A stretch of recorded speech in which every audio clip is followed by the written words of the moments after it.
Office, communist party office పక్క పక్కనే doors. అందుకని నిత్యము కలుసుకునేవాళ్ళం. పార్టీ హెడ్ క్వార్టర్స్లో, పార్టీ సెంటర్లో పార్టీ సభ్యత్వానికి సంబంధించి హెడ్ క్వార్టర్స్ బ్రాంచ్ ఏర్పాటు చేసుకుని దాంట్లో రామచంద్రరావు గారు, నేను, నర్సింహులు, ఇతర పార్టీ కామ్రేడ్స్, సెంటర్లో పనిచేసే పార్టీ కామ్రేడ్స్ అంతా బ్రాంచ్లో సభ్యులుగా ఉన్నాం.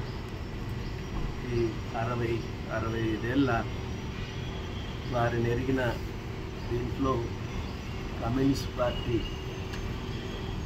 కార్యకర్తగా ఆయన ఎప్పుడు నేను కార్యకర్తనే అనేవాడిని.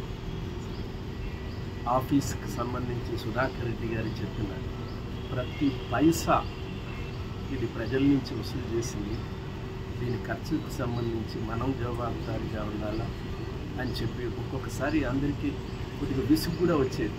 ఆయన ఎవరికైనా సుధాకర్ రెడ్డి గారు చెప్పారు, ఎవరైనా ఊరి నుంచి వస్తే 10 రూపాయలు ఇవ్వండి బస్సుకి పోతారు అంటే చూసుకుంటానని చెప్పేవాడు, పిలిచేవాడు. ఇక్కడి నుంచి నారాయణ కూడా నడవగలుగుతావు కదా, అక్కడి నుంచి సిటీ బస్సులు ఉంటాయి, అక్కడి నుంచి బస్సు దొరకకపోతే నడిచి వెళ్ళి అక్కడి నుంచి కోటికి వెళ్ళి, కోటి నుంచి మళ్ళీ బస్సు పక్కనే ఉంటుంది బస్ స్టాండ్, అక్కడ అని చెప్పి 10 రూపాయలు అంటే 7 రూపాయలు ఇచ్చేవాడు. అంత జాగ్రత్తగా పార్టీని ఆయన పార్టీ ఉమ్మడిగా ఉన్నప్పుడు మొదలయ్యి ఆ తర్వాత రాష్ట్ర విభజన వరకు ఉన్న కామ్రేడ్స్ అందరు సెక్రటరీలను ఎరిగినవాడు, వ్యక్తిగతంగా చూసినవాడు. ప్రతి ఒక్కరి గురించి తన అభిప్రాయాన్ని చాలా నిష్కర్షగా వివరించేటటువంటి వ్యక్తి. నిజానికి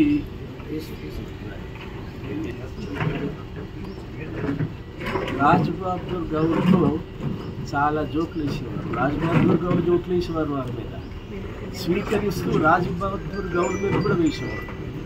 అంతటి ఆత్మీయతతో, నాయకత్వంతో మెలిగిన వ్యక్తి.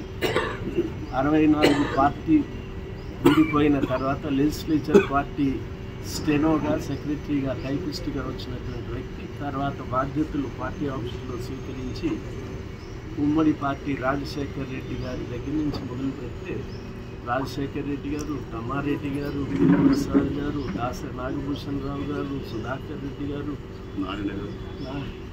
ఈ తర్వాత నారాయణ గారు, లాస్ట్ చాడా వెంకటరెడ్డి గారు. అప్పటికి రాష్ట్ర విభజన అంతా జరిగిపోయింది. అయినా పార్టీ ఆఫీసులో ఏనాడు మొన్న 10 రోజుల కింద ఇంటికి వెళ్ళినప్పుడు రామచంద్రాపురం నుంచి వచ్చినప్పుడు వెళ్ళి కలిశాను. అప్పుడు కూడా చెప్తున్నాడు, పార్టీ ఆఫీసుని బాగు చేపిస్తున్నారని కదా, ఇంతకాలం తర్వాత అవసరమే దాన్ని చేపించాల్సింది, సాంబశివరావు గారు ముందు పడ్డాడట కదా, చేపిస్తున్నారని చెప్పి అన్ని విషయాలు కమ్యూనికేషన్లో మాట్లాడుతున్నట్టు వేస్తాను. 2 జీవితం పార్టీలో నిష్కలంక పార్టీ కార్యకర్తగా బతికినటువంటి వ్యక్తి రామచంద్ర.